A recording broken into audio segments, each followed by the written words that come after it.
Webinar is now live. You're going to ask easy questions, right? All right, so are we live now? We're live and attendees are beginning to come in. Okay, So we'll just wait for all of those connections to be made. great.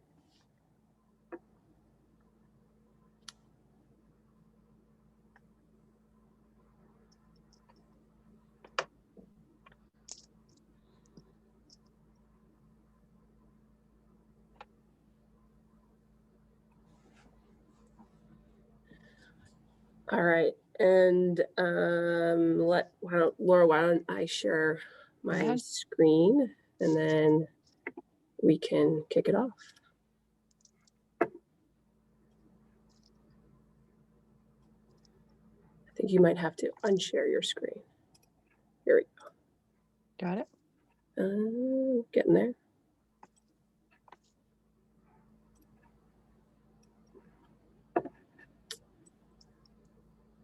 All right.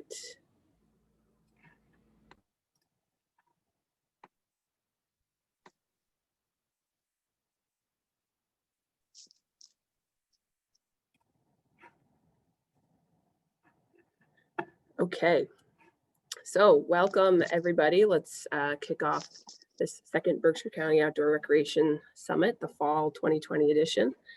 I'm sure this is a common refrain for everybody, but we continue to be really, really lucky here in the Berkshires that we have so much outdoor space and distance that we can keep our transmission levels down, because we are certainly still in the pandemic mode with lots of restrictions and probably an uncertain winter ahead of us.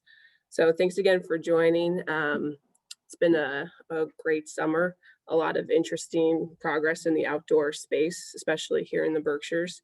I'm sure many of you again have seen this, but so many people just rediscovering the outdoors and all the great assets that we have here in the Berkshires. So many new people getting outside in a meaningful way, sometimes for really the first time. And a lot of visitors new to the area are exploring the Berkshires and all the great assets that we have here. So, you know, definitely, I think a silver lining to what's been going on.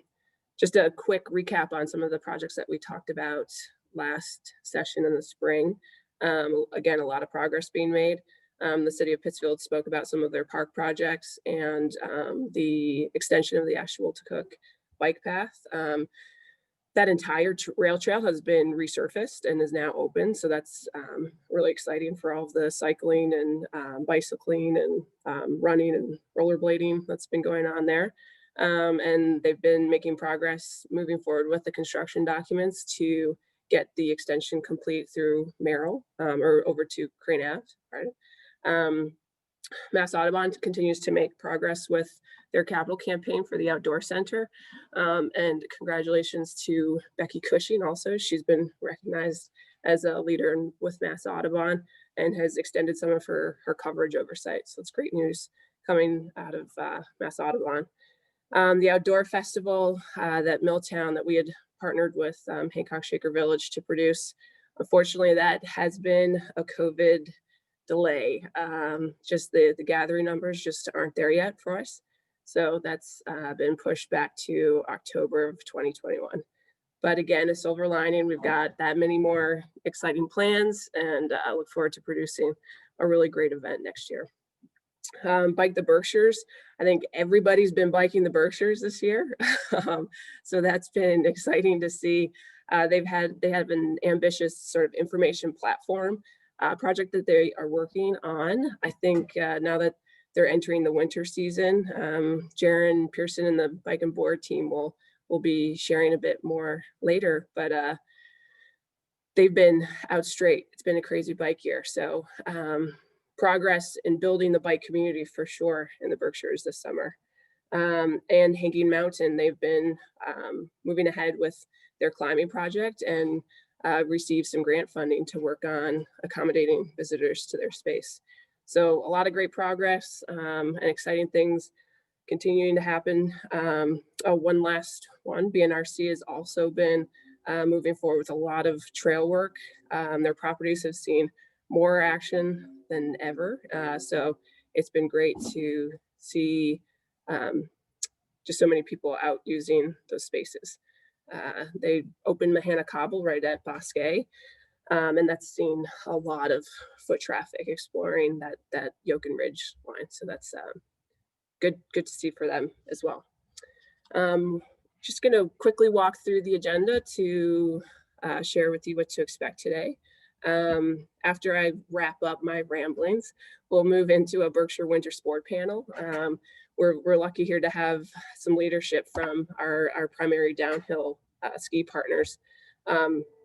Leadership from Bousquet, Butternut, Catamount, Berkshire East, and Jiminy Peak. They've been working hard all summer long, not only executing their summer programming, but also planning for the winter. And there's so many operational changes and tweaks that have had to be made to accommodate public health concerns. So we'll be hearing quite a bit from them. We'll do a quick snapshot of some other winter sports clubs. The indoor activity, I think, is a bit more uncertain for Berkshire clubs, but the outdoors just continue to be that safer space. And everyone from our elected officials to our public health officials continue to really encourage people to get outside as a safer option to gathering and congregating and activities indoors. So we've got a list compiled of some other winter sports clubs that you can check out. Following that, we will get an interesting snapshot from some of our outfitters. They've had a crazy summer, disruptions to their manufacturers and their products. A lot of people coming to the area, a lot of interest in the outdoor space. So we'll hear a little bit of a retrospective from them on their summer and plans for what they're seeing for the winter ahead. And then Laura Brennan from Berkshire Regional Planning Commission, she will be able to provide an update on some feedback mechanisms for the Berkshire County Outdoor Recreation Plan. We received a lot of great community feedback, comments, just general information sharing about the plan. And so we'd like to formalize a structure so that we can collect all that feedback, analyze it, and incorporate it in some updates. So Laura will be going through the next steps for that. And we've got Jeffrey from Lever, who will be introducing a really cool entrepreneurial opportunity for some funding and support for some outdoor recreation related entrepreneur activity. So with that, we will get into our panel discussion. So I'd like to do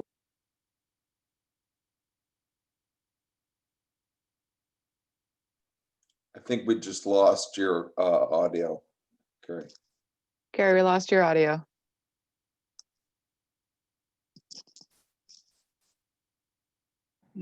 Sorry about that, lost the audio. We'll be monitoring questions and comments. So if you have anything to ask any of our panelists, we'll do our best to incorporate those questions using the chat function and the Q&A function. So we welcome everybody to do that. So I'd like to ask Dylan, Kevin, John, and Tyler to come off of mute.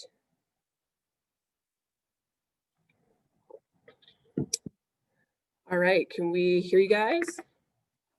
I hope so. Me too. Great.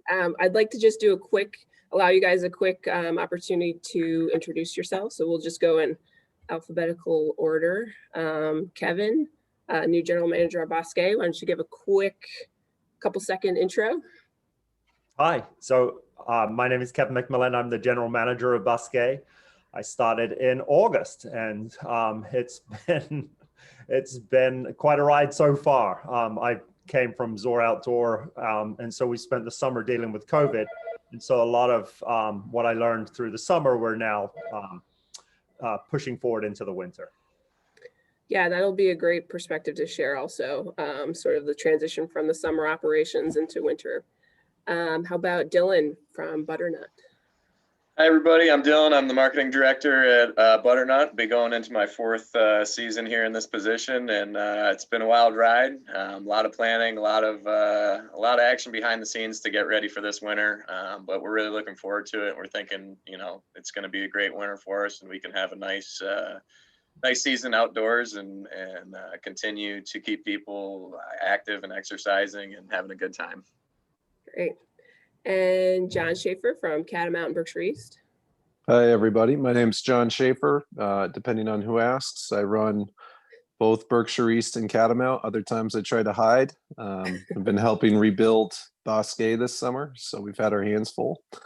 And, our team has had a lot of work and a lot of experience operating this summer, and we're looking forward to a good winter. Awesome. And Tyler Fairbanks from Jiminy Peak. Same as everybody. I run the Fairbanks group, and we're sprinkled throughout the Northeast, and here at Jiminy, which is kind of our flagship.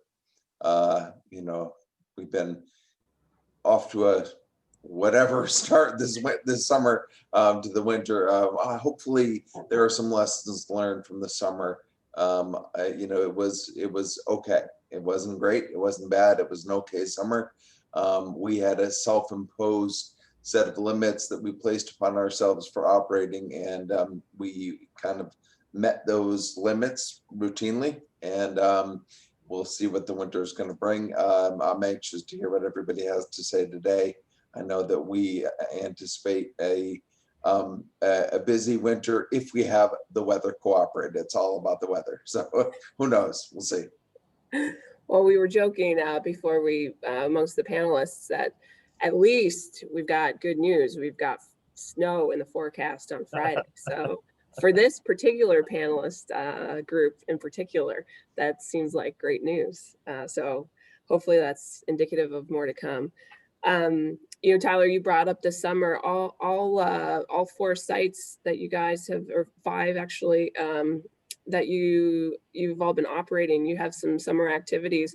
Before we dive into the winter, do you all want to just give a quick recap on sort of some of the changes, how the summer went, just how your property's been activated over the summer as maybe a warm up for some more activity in the winter? Tyler, we can start with you. Sure.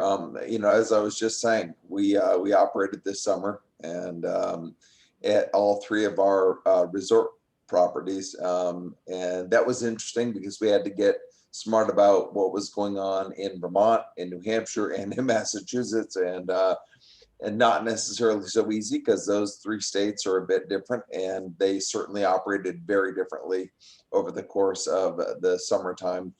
We were viable. We saw capacity, crowds. People want to be outdoors. There's no doubt they want to be in the Berkshires. They want to be outdoors. They want to be doing things. We saw that in spades. And so, it was a viable summer. That's probably the best word to describe it. It wasn't outstanding. We self-imposed those limits, and those limits were probably lower than what they should or needed to have been, but we wanted to make sure that we were safe, and we held public safety as number one. And so we did. And so it was all right. It was okay. Yeah. John, how about you? Oh, am I the only one that lost Carrie's audio? There you go. Longest zip line in North America or the world? Am I overextending that? No, that's right. How did Longest things in go with North you? America. Awesome. Yeah, we rolled out a sort of a cold open last fall and sat on it all winter and tried to reopen it in the middle of a pandemic this summer. And it took a few months to get it going, I would say, but right now we've been busy. Our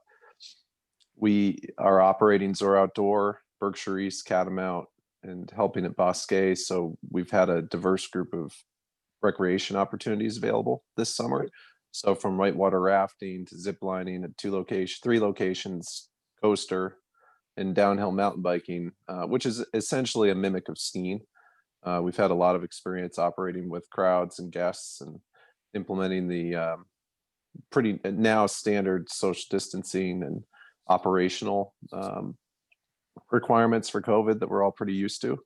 But in May, it was a shock to all of us. And, we were sitting around waiting for guidance to be written, and then we were asked to help write the guidance. So the transition throughout the spring, summer, and fall is just dramatic. So hopefully we've learned some things for the winter, and we're ready to provide a good season for everybody. Yeah. Now, Kevin, so you're kind of straddling both worlds. You're you've been at Zor for a couple of decades. With Bousquet, very limited on what the summer programming looked like, of course, because there's a giant construction project going on. There was some hiking up Mahana Cobble with our partnership with BNRC. But what were some of the changes that you kind of had to re-educate almost your visitors and your staff up at Zor to make sure everything was safe and sound? Yeah, it's just as John said. So we had a plan, and then we had another plan.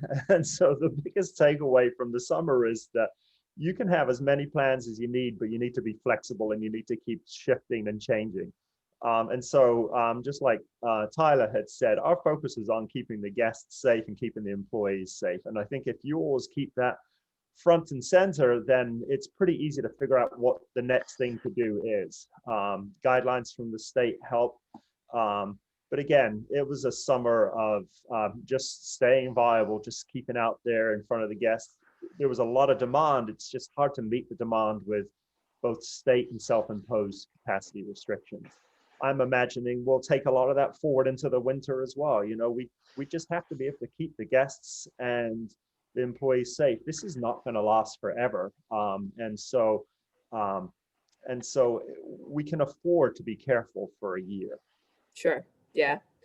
John, you mentioned this briefly, but you were tasked with some early state advisory support, serving on the Outdoor Recreation Advisory Task Force. And you served as the chair of the Ecotourism, Outdoor Rec, and Rural Economies, if I got that right. You got it.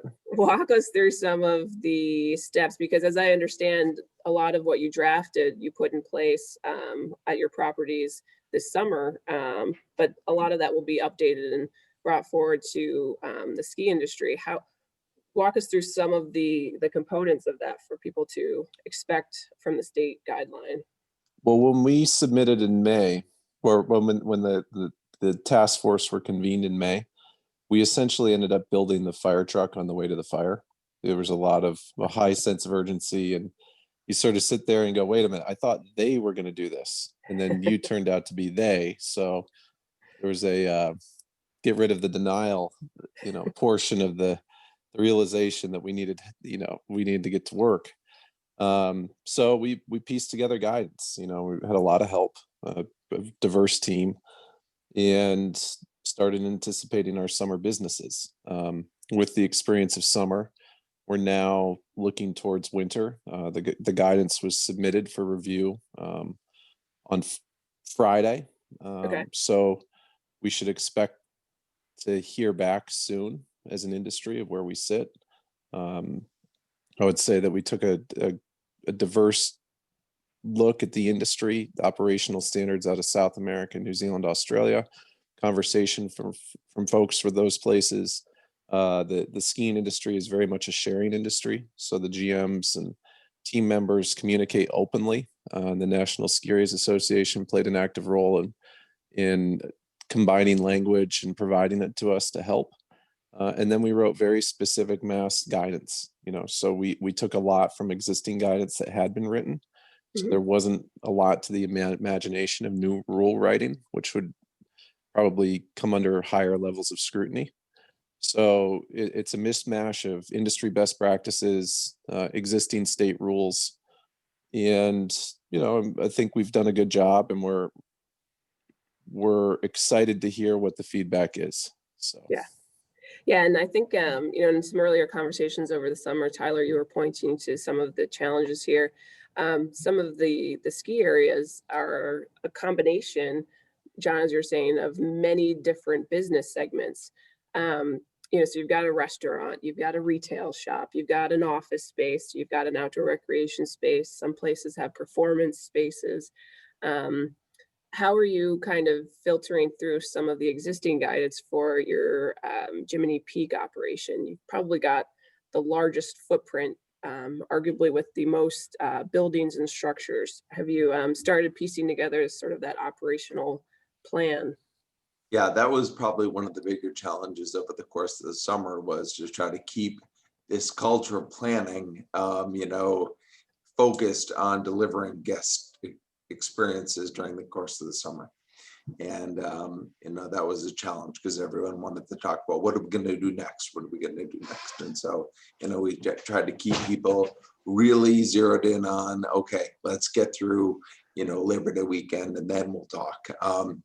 But you visit John Schaefer's place over at Berkshire East and you can see instantly that one building can have everything, as you mentioned, from, a restaurant to retail to you name it.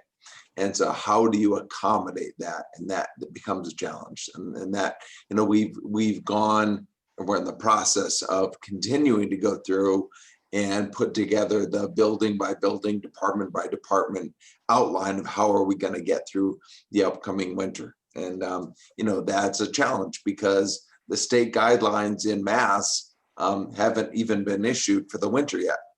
Right. So, we're, I guess, to steal what a great analogy, building the fire truck on the way to the fire. That's what we're doing.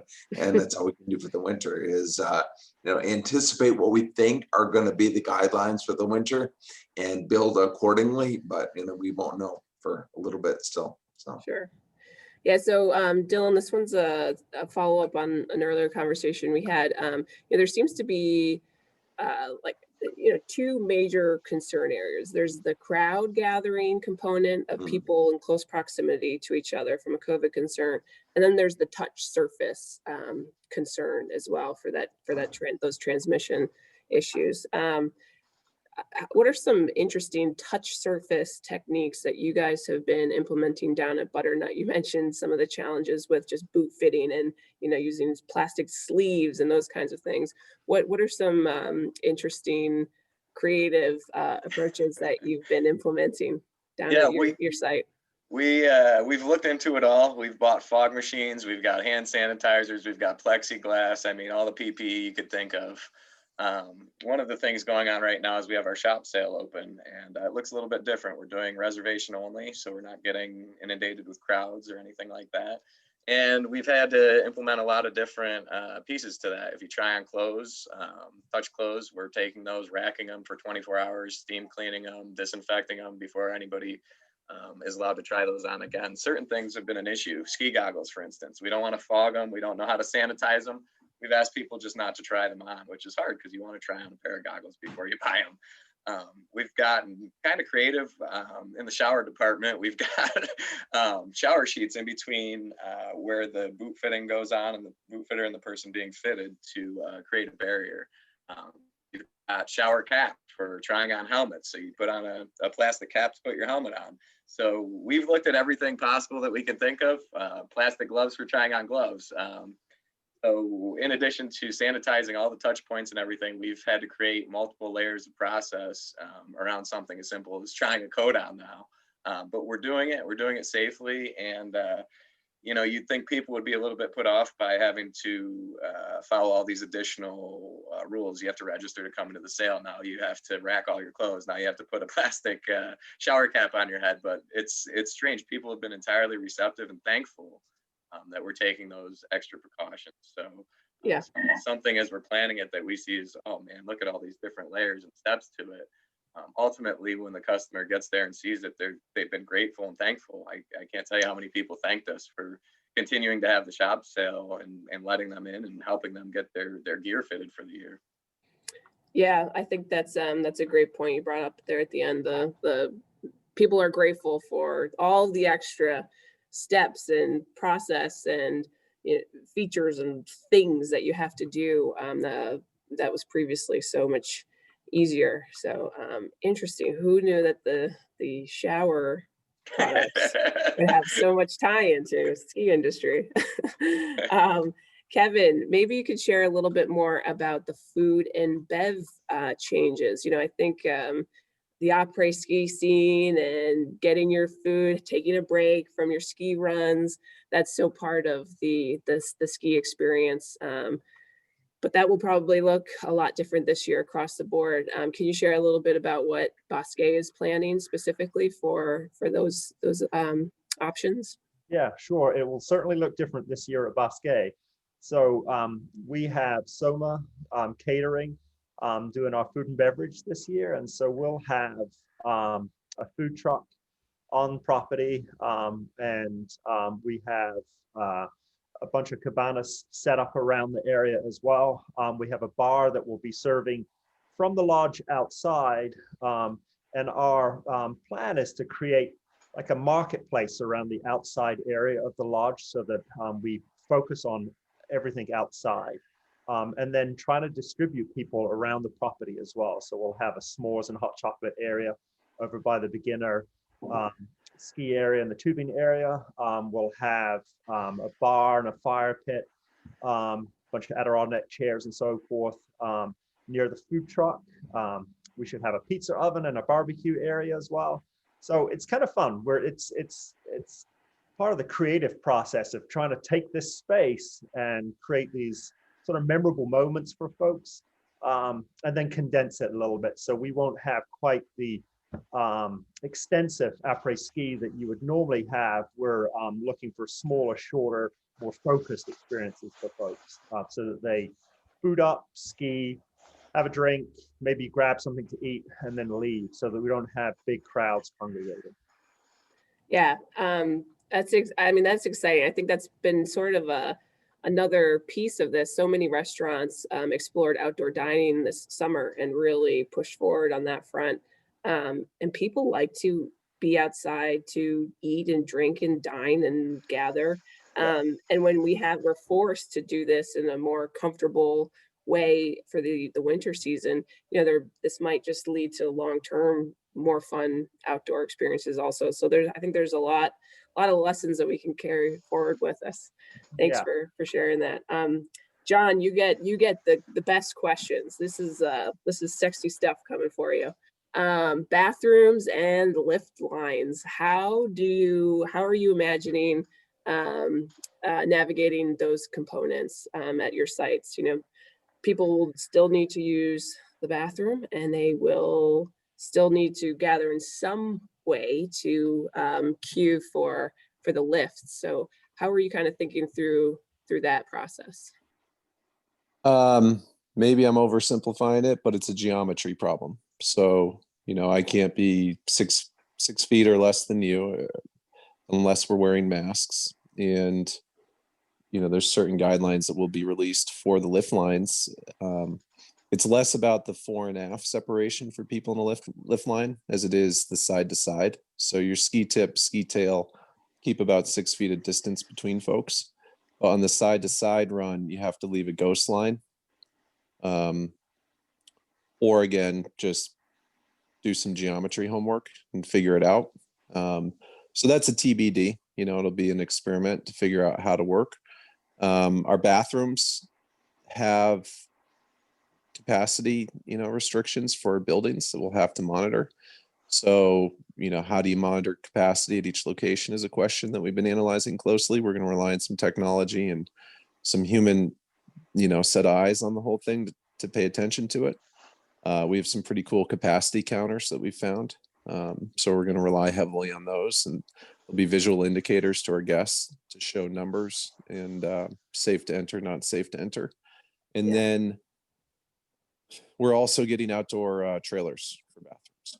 So to relieve some of the stress and congestion, recognizing that some people will want to go inside and some people won't. So we're going to try to accommodate all types. That's great. Yeah, I think the tech response, maybe a little bit of a benefit now that we're 8 or 9 months into this.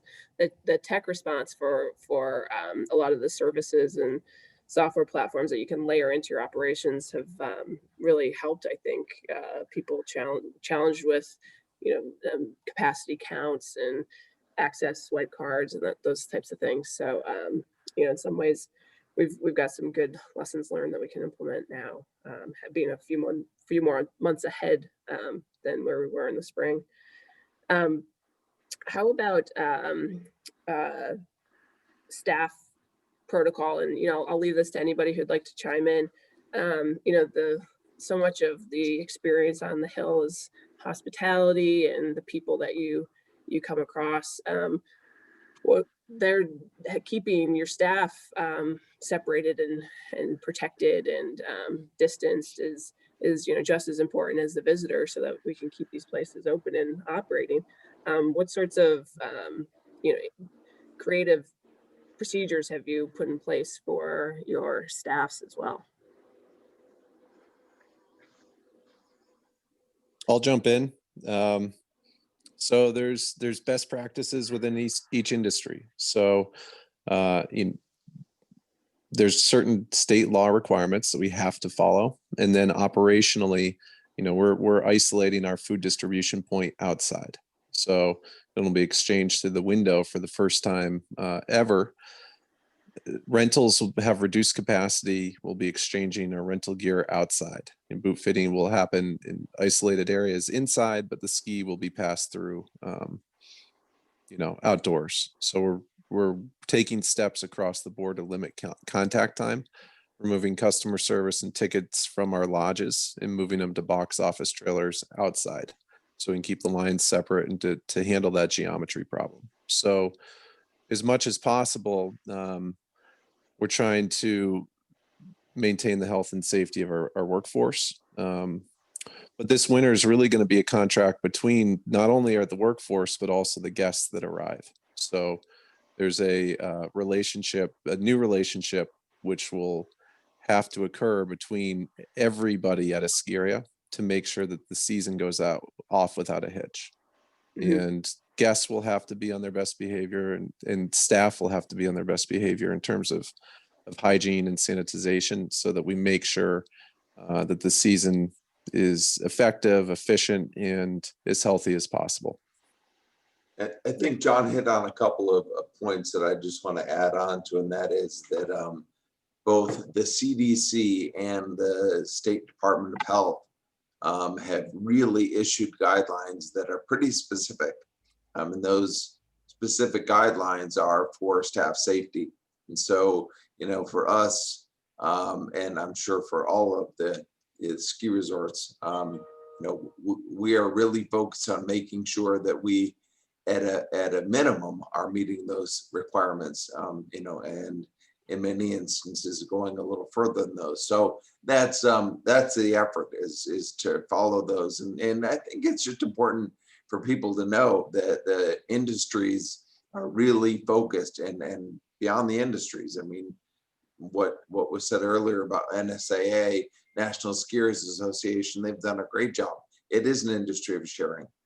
We follow those guidelines, follow the federal CDC and state guidelines, and boy, they get pretty specific pretty quickly about staff and employees and what we do. So I think that's been a really good thing. That's great. Dylan and Kevin, do you have anything more to add on the staff component? Yeah, I think the general strategy of keeping employees to pods, so to speak, is something that we're pushing forward with. In my department, we have host ambassadors, and they help all over the place. They're in the parking lots, they're in the lifts, they are by the lodges. I mean, they're at rentals, they're all over the place, and that's not something we want this year. So we're looking at strategies on how to isolate people to a smaller group and keep them within that group, maybe in one specific area of the resort, as opposed to in the past, it was everybody everywhere kind of a strategy, all hands on deck to make it happen. But that pod strategy is something that we're pursuing. Yeah, lessons learned from the education world too. Yeah. How about the, I think someone mentioned it earlier, we do have the Southern Hemisphere to look at as some of the best practices rolled out in New Zealand and Australia. It looks like they've had some success opening over there. I just saw that a few Canadian resorts are now running. They've got some snow out west. What are some of the, have you used some of those models? What have you seen successfully from some of the people who are just coming out of their ski season? And perhaps maybe some of the dangers too. One of the interesting ones for me was we were kind of racking our heads over how to do lift lines here. You know, we're so used to putting as many people as we can onto a lift and sending them up and keeping the capacity, you know, going as far as the lift goes. But our friends in Australia and New Zealand touched on this point, and they had the same concerns that we did and said, oh man, we really got to put protocols and everything else in place. One of the interesting things we learned from listening to those guys is that it really didn't become much of an issue. You eliminate the singles line. If you present as a group, you are a group. If you're not, you ride who you're comfortable with. Now, it might slow down the number of people that we could get on a lift ever so slightly. But, you know, at the end of the day, it's something that we thought was going to be this huge new process. And having seen them go through it, it's not. And it's not as difficult as we might think it is in our own head. So that was one that I took away from the Southern Hemisphere. Sure. Yeah, encouraging to see that people have been able to figure it out safely. Probably seems like New Zealand is and Australia, they're both in a different COVID environment than us, but you know, they've been able to sort through some of those flows in a relatively safe way. You know, I'm trying to be sensitive to time because we're generating some questions for you guys. So maybe we'll move into a few of the questions from the audience. Maybe we'll go down the line. If you could provide a quick overview of the tickets, the ticket strategy. So you've got your season's pass. You've got the various the summit pass with Bousquet and Berkshires and Catamount. You've got 1-day passes. There's timed ticketing. You know, different few operational tweaks that we're seeing this year. Maybe we'll just go property by property, and you can give a quick overview of what to expect for ticketing and what access that will look like. And also a note on capacity of tickets and the strength of the ticket sales. So why don't we start with you, Kevin?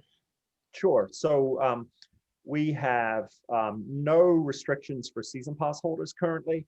And then we'll have, we're doing dynamic pricing, flexible tickets for full day tickets and 4-hour tickets and nighttime tickets. And so those tickets will all have capacity constraints. And we expect to meet those capacity constraints at some point during the season. We'll start off conservatively with a conservative amount of capacity so that we get an understanding of how the winter's playing and how our operations work. And then we'll increase capacity as we get a little bit more familiar with all the new processes. I think that pretty much covers it for us. Yeah. Good. Yeah. Good. How about Butternut? Dylan, we'll go to you. Yeah, we've done a couple of new things. Contact-free season pass shipping is one of them. So we're encouraging everybody to get their passes shipped to them rather than come to the office, get their picture taken, and create more traffic within our office. So that's one thing. I think a lot of us, I think pretty much everybody at this point has released some type of a season pass protection plan, insurance plan. Just in case anything were to go south. We're asking people to commit to buying a season pass to ski all season. So I think most of us have put out some type of a reassurance that if anything were to go awry, that, we want you to ski, you want to ski, we want you to ski. And if anything happens, we're going to make good on that purchase. So those are two big new things that not just Butternut, I've seen probably think everybody on the panel has offered some type of piece like that. Great. And we'll head over to you, John. Shockingly, the Bousquet ticket system will be very similar to the Berkshire East and Catamount ticket system because we have exchangeable passes and we're all based on the same principles. I've been doing my fair share of regression analysis training so I can study up on our historical data and have a decent understanding, I think, of the statistical probability of people arriving at any given time. So I've been working to model capacity and you know, some of that's science-based, some of it's just anecdotal of what feels busy and where we want to be. So we're doing the best we can to accommodate folks. Anticipating some reduction in lodge capacity. We're doing a lot of work to increase exterior capacity. So we're essentially in the Berlin airlift of building small cabanas for people, and personalized lodges outdoors for all the mountains. So we're working towards having as normal a season as possible, in air quotes, understanding that there's new innovations along the way that will address and manage capacity. How have ticket sales compared with this year to last year? Just, you know, roughly, anecdotally. No, you don't need to get down to the nitty-gritty detail, but have they stayed roughly on par, increased, decreased? What have you seen in trends in that? We're happy. There you go. All right, we'll leave it at that. Working on our capacity. That's good. Yeah. Yep. Tyler, how about you guys? Really the same as Dylan, Kevin, and John have said. I think the only thing to add is that, in the ski business, we go from 0 to 60 like that. We go from nothing, no business. Everybody gets all excited in, November, December, but the reality is it's not until a couple days after Christmas that we really get busy. And we go, from nothing or virtually nothing to all of a sudden, boom, they're red days. That's what we call them in the industry, which is, days that it's just really busy. And those are typically the holiday periods and Saturdays, right? So we are, excuse the expression, but we're building the church for Easter Sunday, right? I mean, we're really focused on the busiest of busy days. The reality is the history of our industry is Sunday through Friday is not so busy, but Saturdays are. So, we're really focused on the holidays and those busy days, and are somewhat hopeful that maybe this might spread some of that out a little bit, so that we don't see the Saturdays or the holidays as crazy busy, and we see, it smooth out a little bit. We are, I think as someone said, we're limiting the number of over-the-counter ticket sales on those red days just because we want to smooth things out. But that's really it. And in terms of season passes, like John said, we're pleased, to be on par with last year or slightly ahead of last year. I think it's an indication that people want to be outdoors, and so we're happy. Is there is there any danger of tickets running out, or on those busier days? Should people be planning ahead in anticipation that they just can't show up to the mountain? Of course, yes, Yeah. yes, yeah. That was a leading question, I suppose. So I think capacity numbers will probably be across the board for all the properties. Yeah, somebody brought this up, and I think it's an important point. We're not going to set it and forget it. We're going to go into the season with a good plan, following the CDC state guidelines. We're going to be eyes wide open and go through the first busy period, and then I think we as an industry will be looking to say, all right, what did we learn? How do we change our approach? How do we modify? What do we do, better moving forward? We still have a lot of season to go after Christmas week. And so I think there'll be you'll see maybe some real midstream shifts of resorts as we get going into the season. Yeah, flexibility will be the name of the game, as we've all learned this summer. That's right. As a few of you. Oh, we lost you again. Thanks. There you go. We've got a question about the logistics of the actually the chairlift. Who will you be able to ride up with? Will solo skiers be accommodated, and how will those flows work? For some areas, I think that's more significant than others. Bousquet's, we've only got the double and the new triple that will be going in. For Jiminy, you've got a lot more.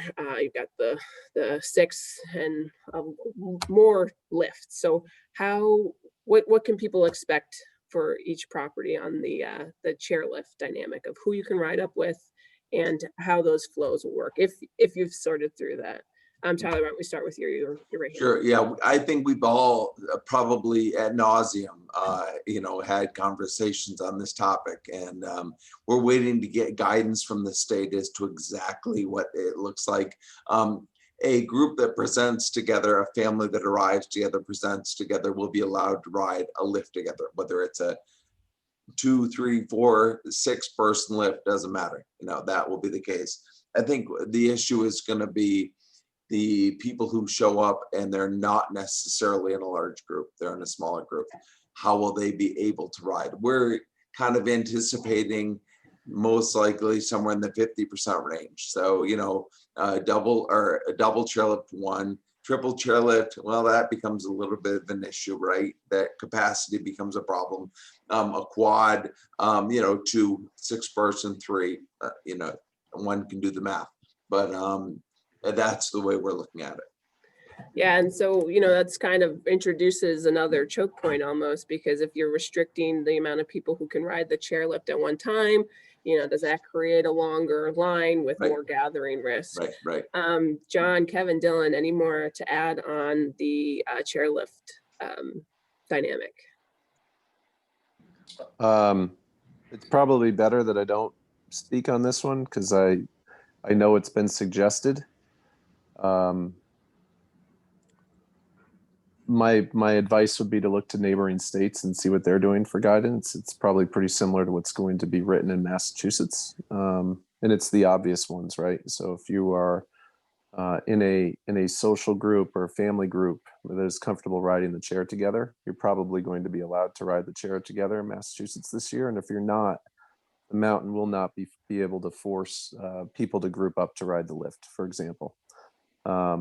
If people are comfortable riding the lift, they're going to be allowed to and present as a group. So what does that mean? It means we just have to manage it, right? So the line gets a little longer or not, distance wise, but maybe not time wise. And it becomes a management issue. So I think we're all prepared to deal with that. Yeah, a lot of still wait and see. So we'll sort it all out as we get there. The last question, and then we'll leave you all with an opportunity to have a parting word. This is both a question and an appeal, I believe. It sounds like there's been some notice of discarded PPE along the trails and outdoor areas. The question is, how do we address that? And perhaps maybe an appeal for more garbage cans to accommodate discarded PPE along the trail to keep our environment nice and clean. So we'll keep that in mind. And I just like to. Carrie? We lost you again. Carrie, we lost you again. All right, here I am. There we go. We'll start to close this out with you guys. Thank you so much. I think as most of you have said, this has been a very collaborative industry. Milltown, we're just getting into understanding the dynamics of the ski industry with our purchase of Bousquet and all of the things that are happening. And I think everybody here across the board has been helpful in one way or the other, sorting that out and just being a really collaborative, rich county partnership. And it sounds like nationwide, internationally, the ski industry is just looking to help out. So I think that's awesome, and kudos to everybody for carrying that spirit on. We'll go again down the line. Just any parting comments and maybe one. Lost you again, Carrie. Okay. We're having a little tech challenge. We'll go down the line and ask you all to share some parting words and leave one detail of things that the guests can look forward to. So Kevin, we'll shoot it over to you. Sure. So we're looking forward to a great winter season. I think that we've created a great plan for enjoying outside space and staying as warm as possible in a winter environment. We are focused on creating some condensed magic moments for folks. And I think that from hiring to food and beverage to planning, I think that we can pull that off. So we're looking forward to people coming to visit Bousquet, seeing all the new improvements that are here, and enjoying the vibe that we've created. Awesome. Dylan, over to you. Yeah, thanks for having me. Thank you for putting this together. And, you know, as things progress, we're going to closely monitor all of our friends in the northern and southern hemisphere, for that matter. A lot of these larger resorts that get open early, like Killington and your Sunday Rivers, I think there will be a lot of lessons learned quickly there, and we're going to keep a close eye on that. As far as advice for the winter, stay healthy, stay safe, stay skiing. There you go. And John, anything last from you? Yeah, I mean, we're really leaning into this. We were the first mountain to shut down. We took our PPE and did a lot of CapEx this spring. We built more snowmaking at Berkshire East and Catamount. We're about to bring on a few more trails online at Catamount, and have been helping with all the work at Bousquet. So we're ready to rock and roll. So can't wait to see all you guys on the slopes. Yeah, and a big thank you to you, John, for all the help at Bousquet. And last but not least, Tyler, any parting words? Yeah, I would just say that, you know, I think the Berkshires have a wonderful opportunity here to kind of retool a bit of the way the world views us. And I think the world has viewed us in a wonderful way. And we have a wonderful opportunity in front of us to be viewed in a new way, in a way that I think is great. And I'm really excited about that. Wish you guys all the best, and wish you know, everything Kevin said about making magic at you know, at Bousquet this winter. I'm really old school. I still say Bousquet, so I apologize for that. But you know, we wish them all the luck, and you guys all the luck, and we all win when Bousquet is creating magical moments for people. Everyone in the Berkshires wins. So we're pulling for everyone to do well this winter, and including, and most importantly, Bousquet. So with that, I will say thank you. Well, thank you. There's that's a great note to end on. And the ski spirit is alive and well in the Berkshires, and we look forward to having a safe and snowy and magical winter. So thank you guys all so much for participating and sharing your insights. Very quickly, we'll shift focus. You know, this was very heavy on the ski and boarding component. I'm just going to share my screen for just 2 minutes before we get into the next segment. You know, we've got the benefit here in the Berkshires of a diversity of a lot. Let me just get this back up and running. We've got so many great clubs and groups out there to take advantage of, and a lot of them operate throughout the winter indoors, and a lot of them operate outdoors. So we put together a quick list of groups that are operating outdoors this winter, but my computer seems to have done a funny freeze. So I may actually just speak to them. We'll distribute this out to the group later on. There's a speed skating club in Pittsfield. So they generally skate at the Boys and Girls Club, but there's a lot of outdoor skating as well, weather permitting. There's a curling club as well, and they will TBD on sort of operations of how they'll be able to operate this winter, indoor, outdoor. The Thunderball Ski Runners, many of you might be familiar with the famed historic Thunderbolt ski race and the trail up Mount Greylock. That's a very active club, and probably, you know, I don't want to say the most fit, but amongst the most fit requirements for participating with those guys, skinning up and down Greylock. The Mount Greylock Ski Club also is sort of a cool indie style grassroots kind of ski club up at Mount Greylock. And then several ice fishing organizations, Stockbridge Rod and Gun Club, Charter the Berkshires, and a few others. We'll be outside, of course, weather depending, ice dependent, operating outside and providing some, safe outdoor activities. And then we have a whole roster of snowmobiling clubs as well. So we will distribute that out. We're just having a little bit of a tech challenge sharing that screen. So we'll distribute those lists. So there's always opportunities to try new activities and share with other people outdoors. So next segment, we will shift focus over to the outfitters. So those are the people keeping us well supplied with quality gear and local knowledge and community and everything else that the outfitter does besides just the gear and the equipment. We're joined here by Larry Lane from the Arcadian shop and Jaron Pearson from Bike and Board. So Larry and Jaron, I'd love for you guys to discuss a little bit before we move forward into the winter and what's to come. I'd love for you to share a little bit about the summer. So many people discovered the outdoors or rediscovered the outdoors.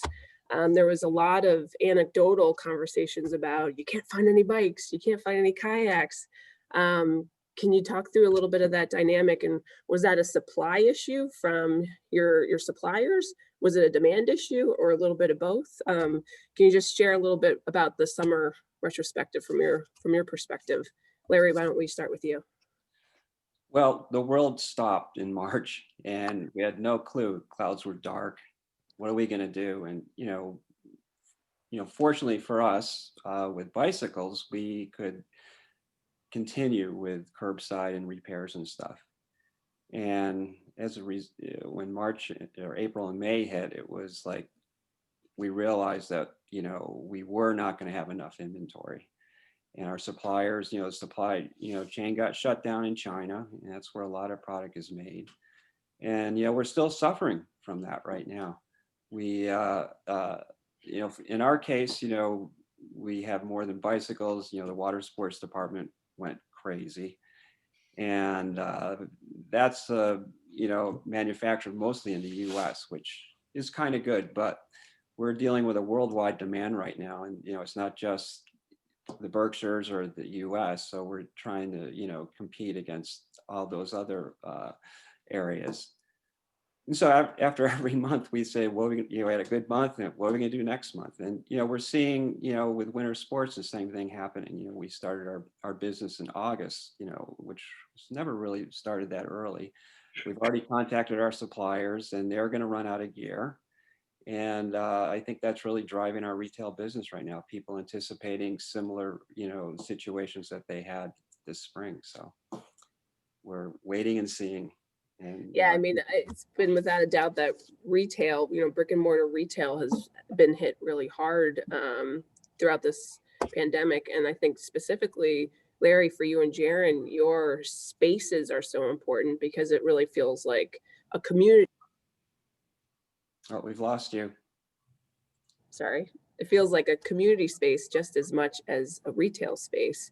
And a lot of, equipment requires that try on and that higher touch feel.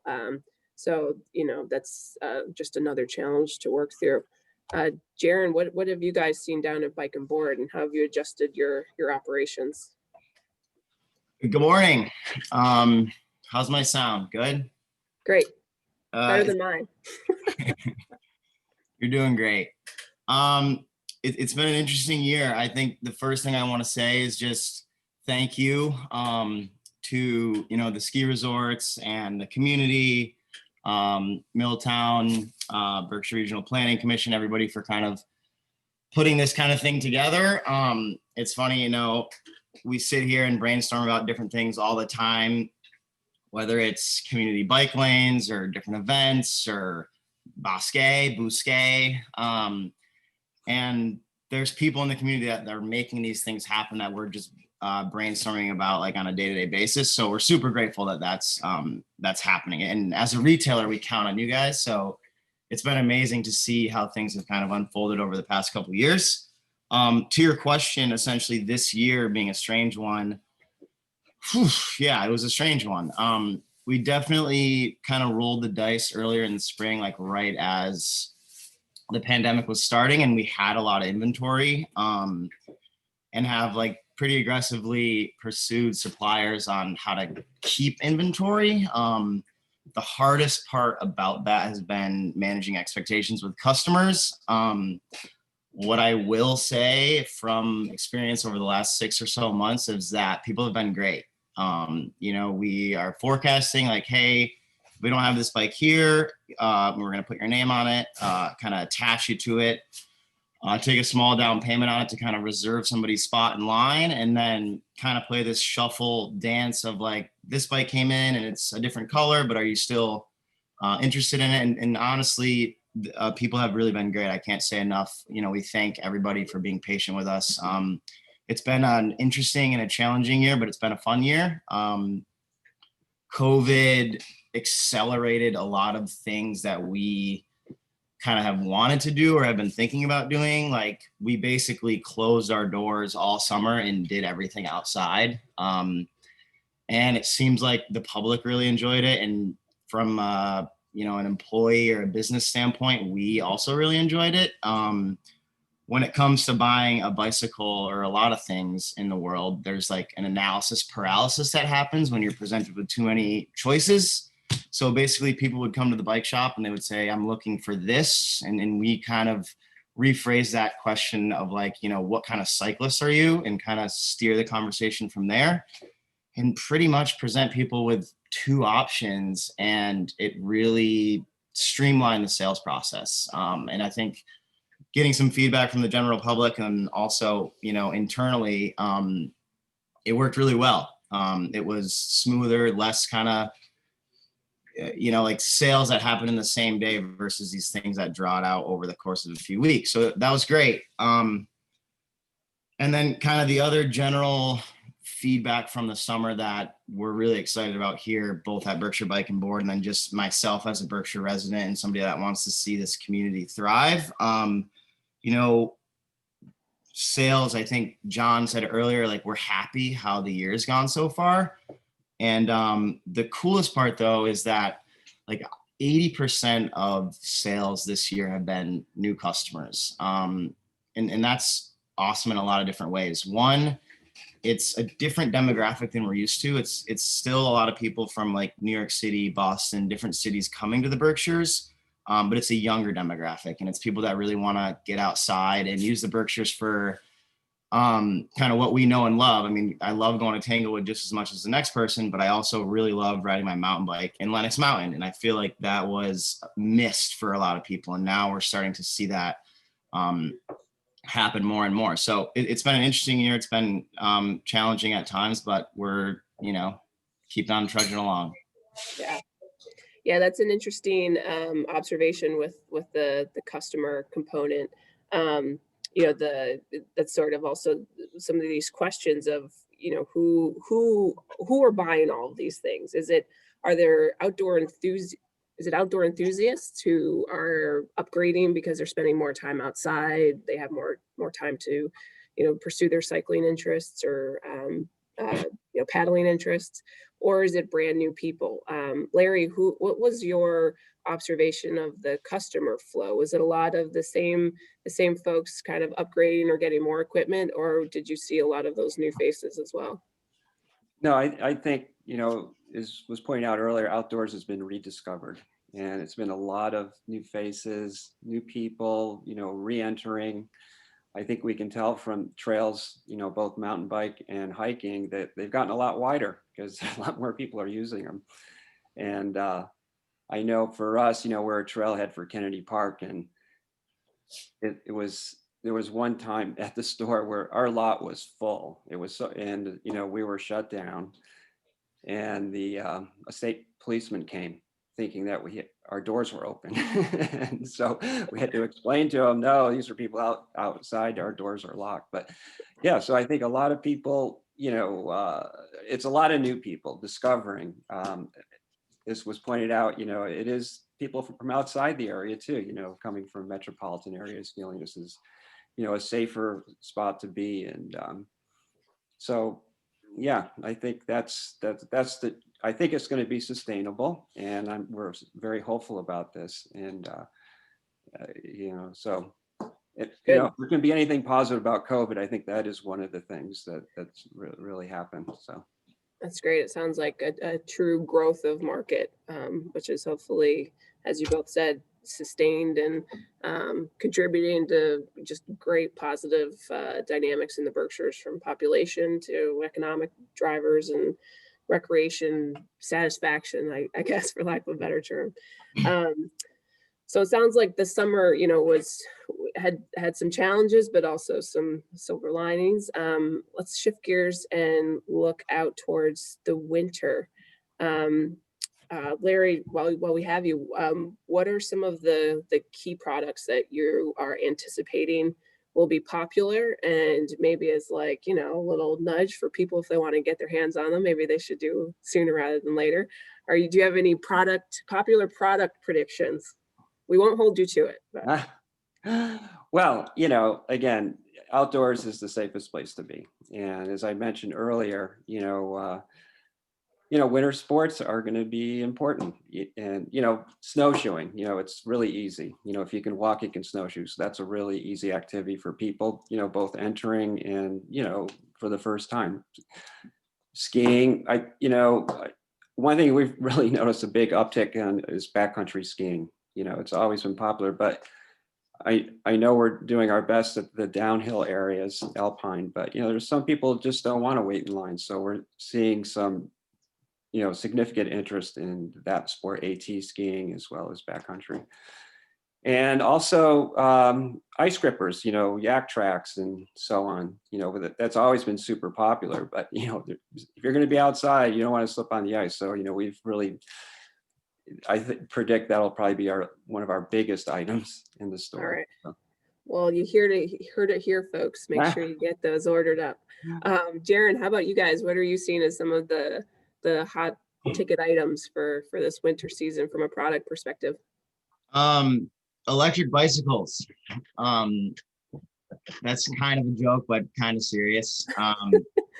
Basically, you know, we are pretty specifically a bike shop. We'll do a few things this winter to kind of support or complement what's going on with the ski resorts. So, like, we'll have ski helmets and goggles and some snow pants, some kind of basic stuff like that, just because people are constantly asking for it. And then, you know, like Larry mentioned, we'll have a pretty good selection of snowshoes this year. We hadn't done it in a few years, but we decided that just with all the outdoor, you know, hustle and bustle going on, that we'll have some snowshoes in stock. And then, you know, we do a pretty good business with fat bikes over the winter. That seems to work pretty well for us. You know, it's definitely nothing compared to what we do in the summertime for bike sales, but it kind of, you know, keeps some money coming in the doors. And then the kind of the big driver in the winter for us is indoor trainers. So we'll have a pretty good selection of indoor trainers, mostly from Wahoo Fitness. They seem to be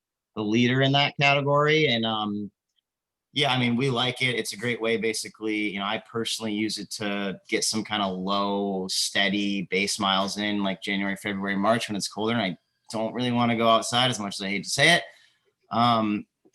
And then really what we'll use the winter for, after especially a year like this, is a time to kind of take a step back, dial in some systems that definitely need some help, and kind of try to figure out how we can best serve our customers and the community as we move into next year. So that's kind of that for winter for us.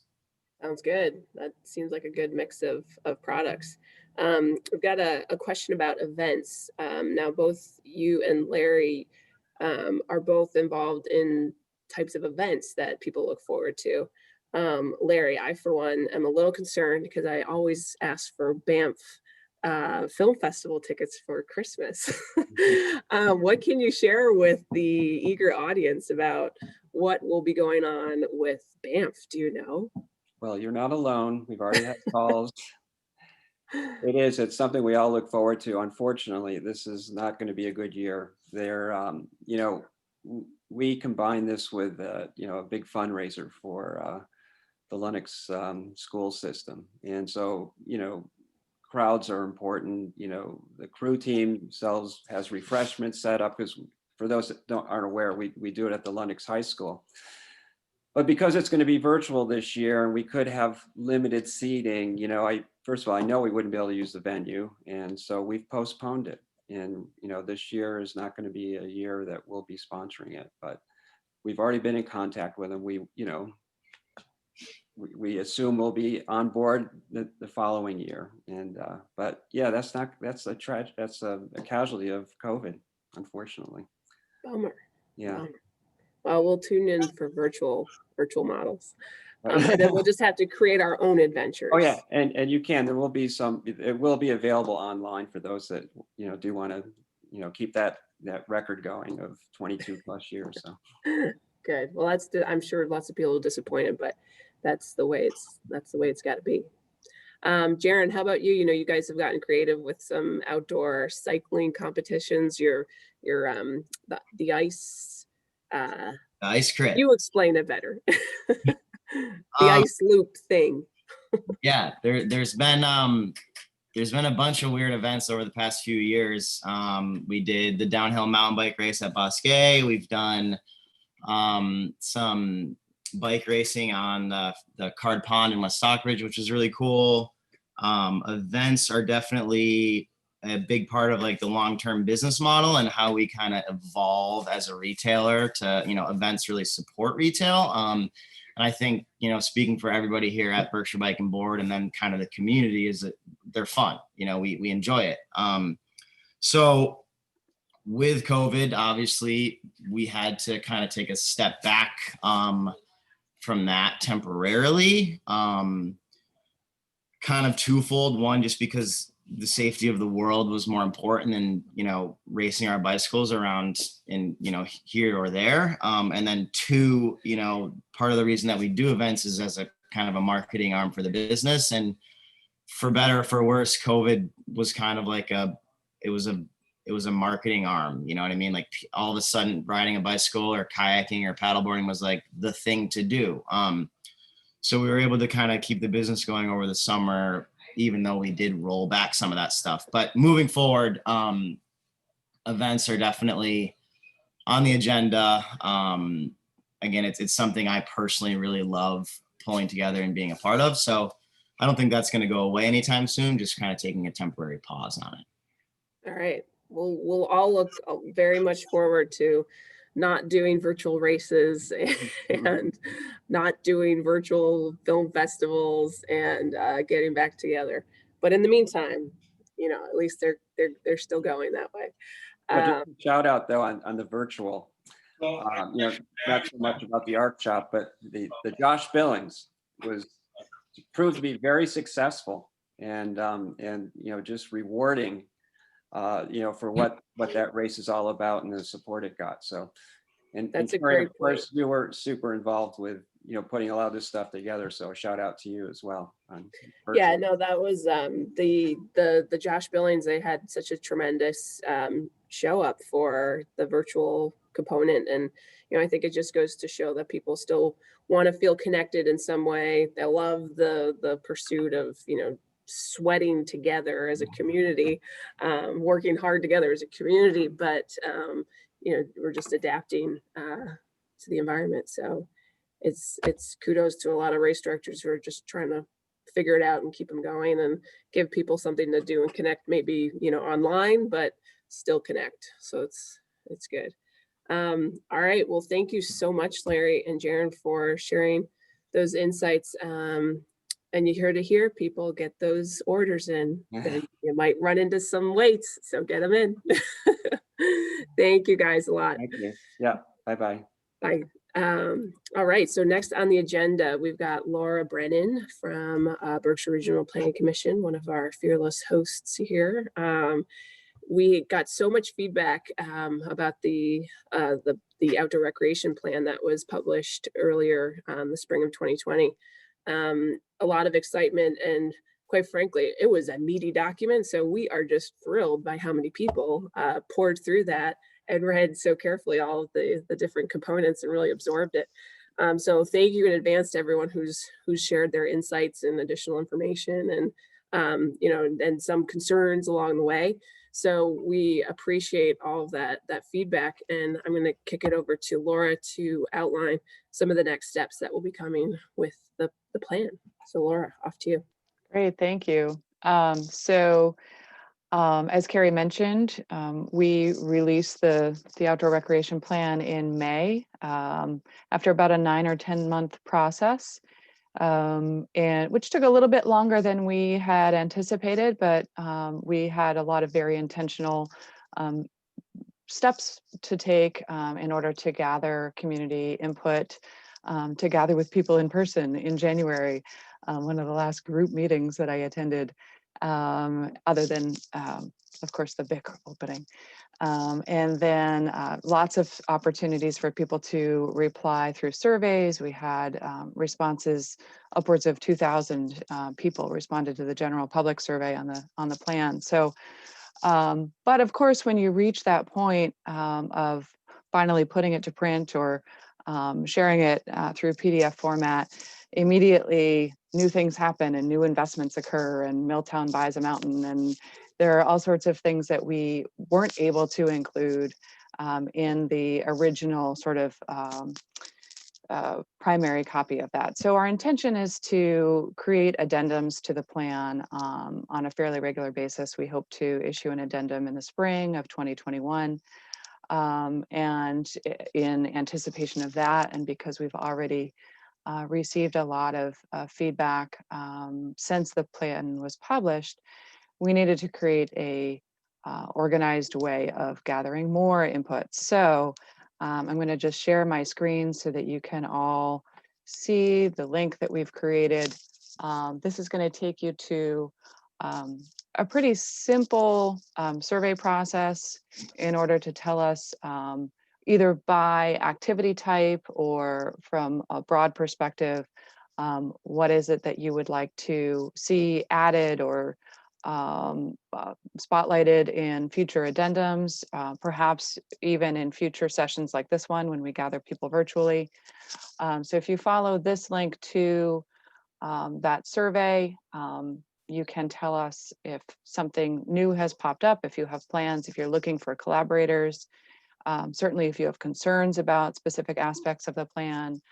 We've gotten phone calls, we've gotten emails, people have stopped us out on the trail to both thank us for undertaking this effort and also to share specific things that they were interested in, wanted to see more of, felt we didn't pay enough attention to, or things that concern them. And all fair, we tried to take a very agnostic approach to outdoor recreation in general and present information on all types.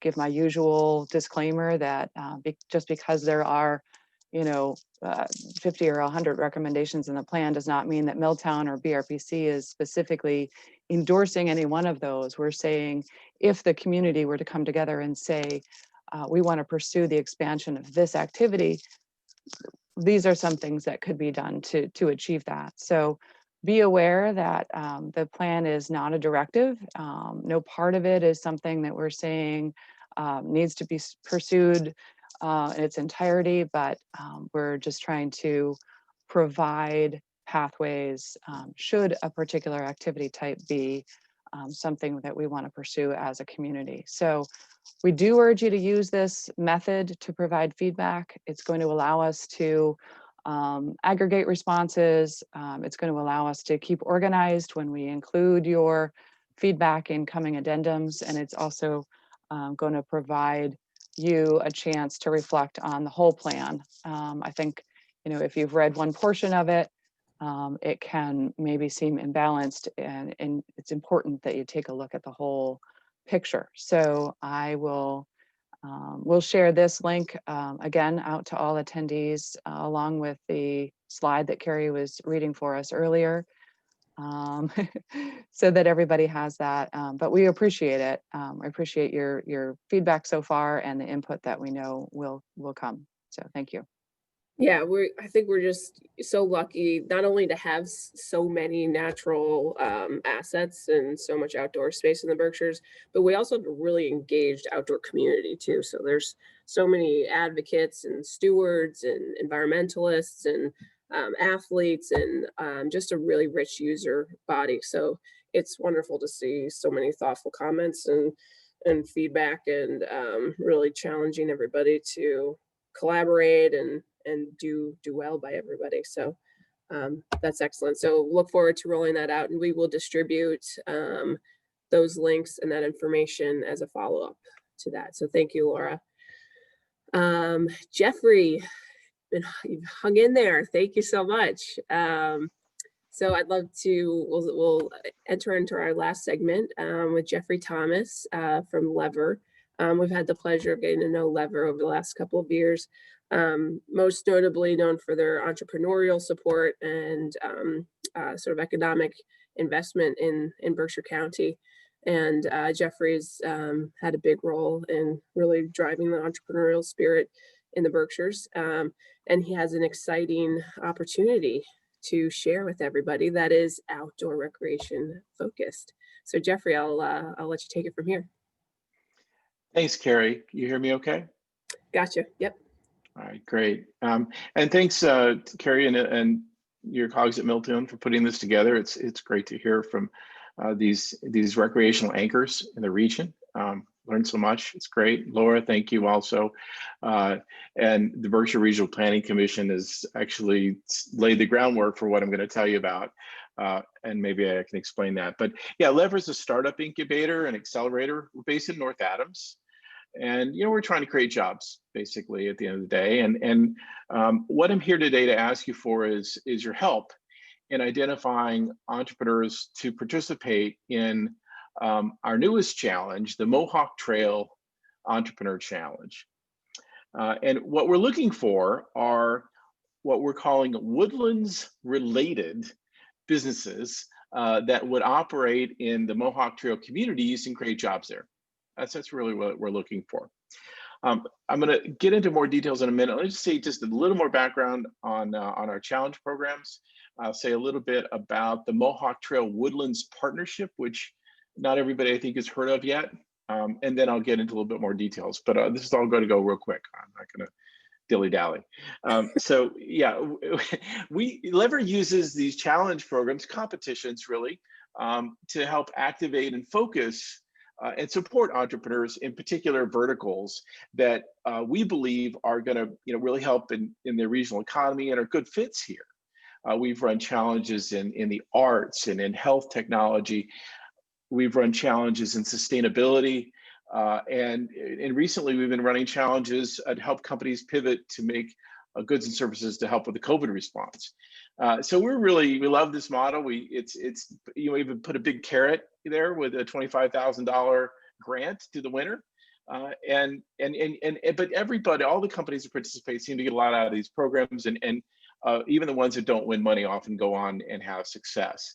I'll mention United Aircraft Technologies. We're really proud of their success. They won a manufacturing challenge in 2019.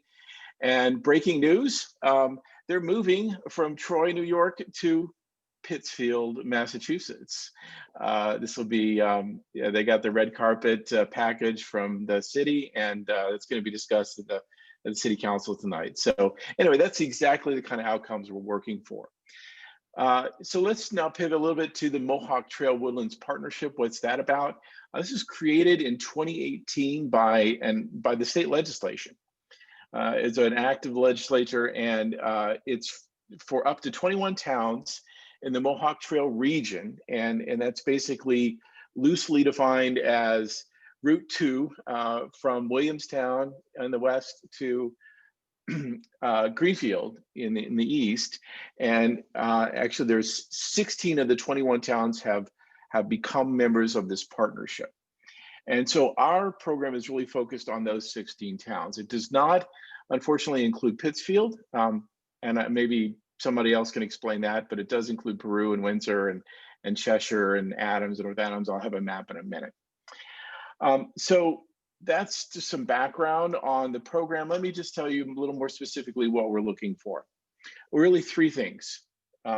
One, we're looking for enterprises and entrepreneurs that will create jobs in one or more of these 16 Mohawk Trail Woodlands Partnership communities, member communities.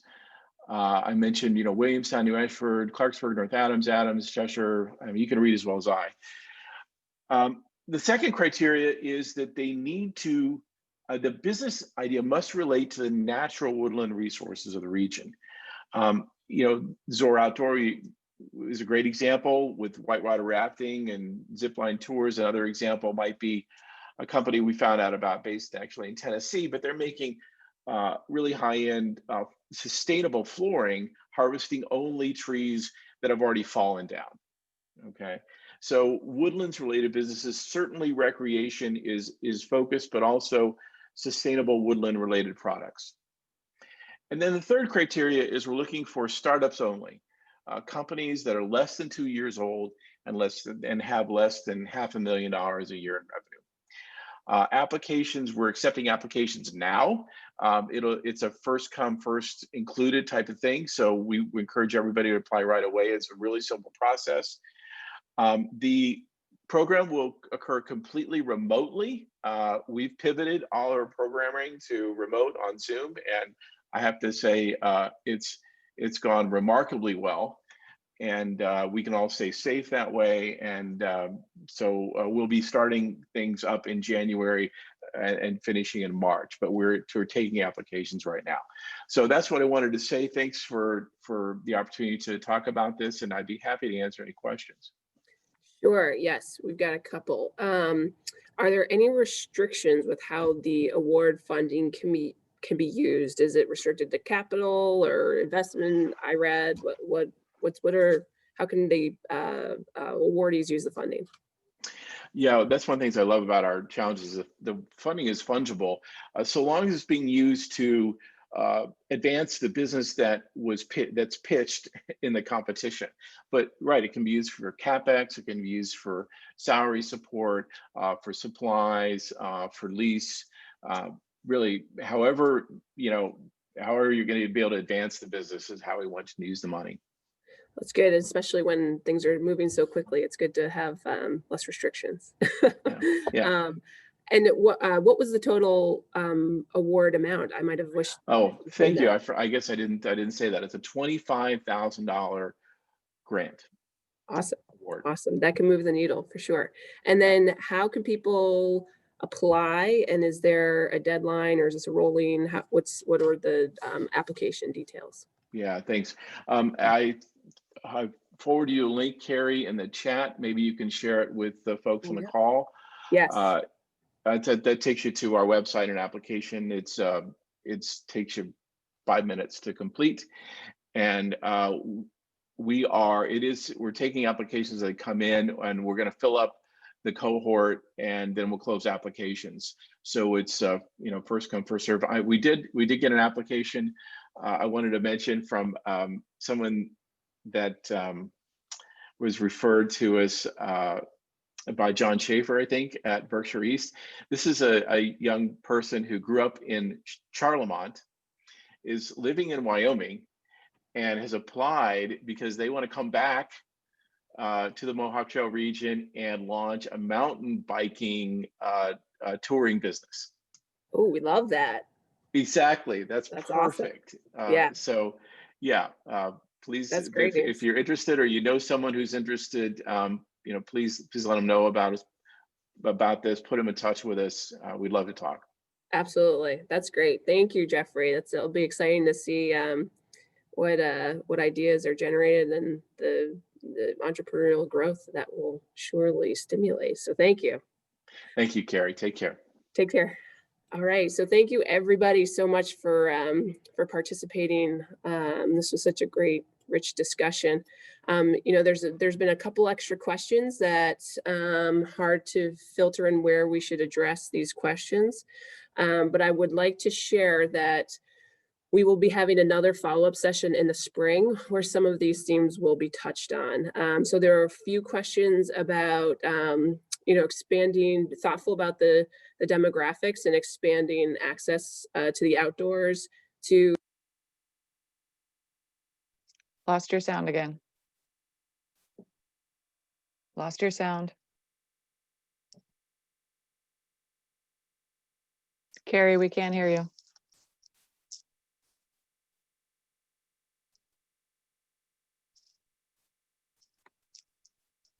Sorry, Carrie, we can't hear you.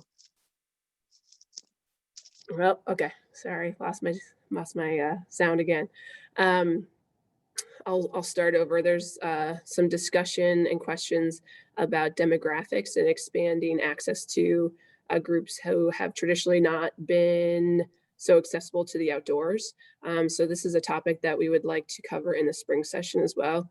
We've been made aware of several groups who are looking at expanding those types of opportunities for BIPOC communities, different neighborhood initiatives that are getting people out to the outdoors and expanding their access to a lot of the activities that we talked about today. So that is something to look forward to for the spring session as well. A good amount of environmental related questions. That might be a topic that we add to the agenda, sort of the conservation partners that are very active in the county, how they interact with environmental concerns from a very science-based component. So a lot of questions about that as well. So thank you for submitting those. And then a fun, everyone has been aware that bikes have been hard to get a hold of this year. And so this is just a fun bit of information. The Old Stone Mill Center, this was a resource that was shared with us in the chat feature. They refurbish bikes and they are based out of Adams. So that's, seems like an even better option to get your hands on a bike that's been lovingly cared for and refurbished. So that's another option to look at. Yeah, so thank you again so much everybody for participating. We are looking at an end of April timeframe for our next session. TBD on whether it will be in person or via webinar. Eventually, we'd love to do these in person, but again, we're working with the virtual model. Next time, amongst those other topics that I just mentioned, we'd love to explore a lot of trail themes. So there are a lot of organizations working on trail connections, expanded trail building, some trail marketing type initiatives. So that will be a major theme that we can all look forward to for the spring. And we'll send some follow-up information out to this group, some of those resources for the sports clubs, some links to the Mohawk challenge, the very important, the survey that Laura and Mark with BRPC will be getting out to collect more data on the plan, and just some other little bits of information here and there. So be on the lookout for some data from us, and have a great, healthy, safe winter. I'm sure we'll see you out there. Thanks, everyone.